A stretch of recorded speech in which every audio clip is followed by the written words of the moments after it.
You guys play daughter and father, Alondra and Geordie LaForge, in this season of Star Trek Picard, and you have some practice with that dynamic.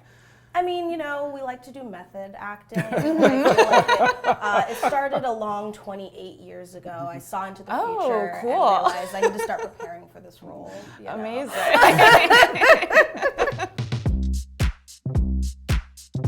So Mica, you grew up with your dad on Star Trek. You grew up with your dad on Star Trek, but I was wondering when you took an interest in Star Trek. Now this is going to be very awkward.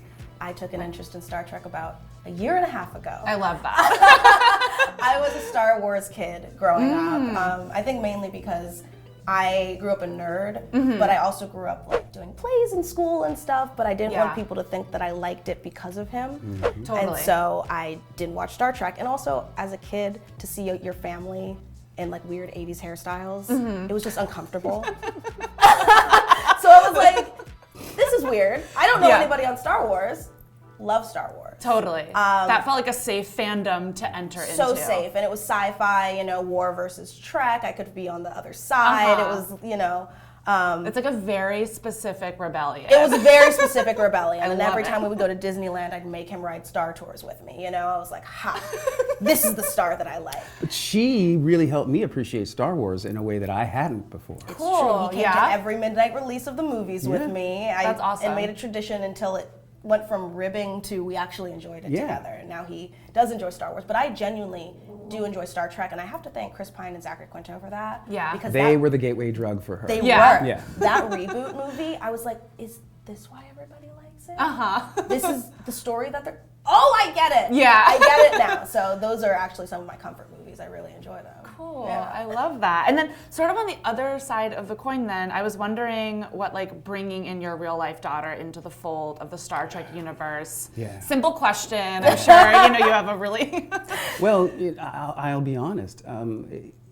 She's been a part of the Star Trek family, but just not in front of the camera. She grew up with the cast being in her life. Yeah. From the very beginning. Yeah. Literally. Yeah. Yeah, definitely. But Do you have, like, really quickly, do you have like memories on set, like as a young kid, or? It was the movie that you directed.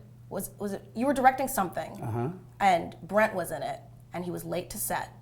And I vividly remember everybody pretending to be asleep, and I didn't want to do it because I thought they were being mean to Brent. And I loved Uncle Brent, and so I refused to pretend to be asleep. And that is the only memory that I do have from a Star Trek set. That's what's so special about this opportunity, is me being able to not just see her, but work with her as a professional. Yeah. So it's brought our relationship to a whole other level. There's a whole other dimension to how we relate to each other now. Yeah. Her call time would tend to be a bit earlier than mine, but I would get up early so we could ride to work together. It's true. Because That's cool. who knows when this might happen again. Yeah, it's definitely. Did you get any good like workplace advice from your dad? I think the best part was having grown up with him on sets, and then also going to an acting conservatory.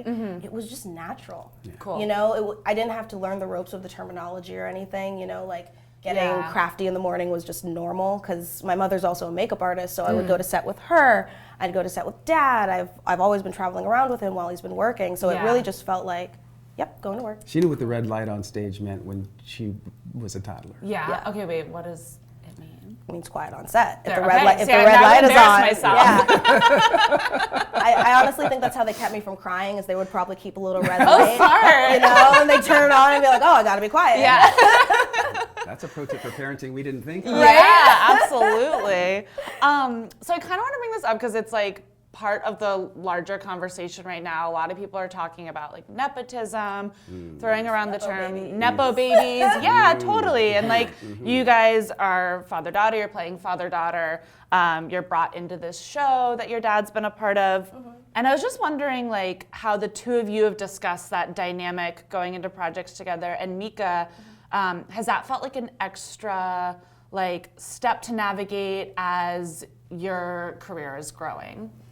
Well, I think it thankfully wasn't, because when I started this career, because I started in gaming, and started on the internet, and I started going, I am not LeVar Burton's daughter. I don't want anybody to think of Mica Burton as LeVar Burton's daughter, because I've unfortunately seen that in other places, and it just was distasteful to me. So I wanted to have my own fandom, my own name, wanted to be seen for me. And it happens all the time, all over the world, in every industry, not just show business. Right. Look, the Sheena Stevises, the Barrymores, right? You can just tick off the families. Dakota Johnson's father is Don Johnson. Her mother is Melanie Griffith. These things happen all the time. And I am so proud to be able to start a next generation of Burton actors in this world. And like, there's something also really nice also about like your parents being able to understand the work you do.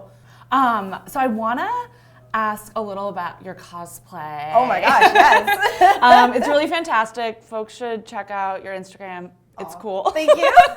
So I was wondering like what draws you to cosplay, and also, you know, I've read some interviews like you've done about being like a Black woman who does cosplay, and I'd love to hear your thoughts on that. Yeah, I mean, I grew up a complete anime nerd. My first show that I was a part of, like a fandom, was Sailor Moon. I'd wear a Sailor Moon costume every Monday after Oprah. That is really cool. And I think, as you mentioned, there aren't a lot of, now there are more prominent Black cosplayers, but when I first started wetting my feet, I was one of 4 maybe that you would see on the regular con circuit. And especially because you get comments on your picture like, oh, nice Black Ariel, nice Black Sailor Moon. So to be there and make the statement of, no, just Sailor Moon, just Ariel, just insert character here. You know, we're not race swapping, and the blackface conversation of people not of a certain race painting their face to be a certain race. It's a whole microcosm of, you know, political and social talking points there. But I think it's just, I've always wanted to see me somewhere, and I never had that as a kid. So being able to be that for the cosplayers growing up is pretty cool.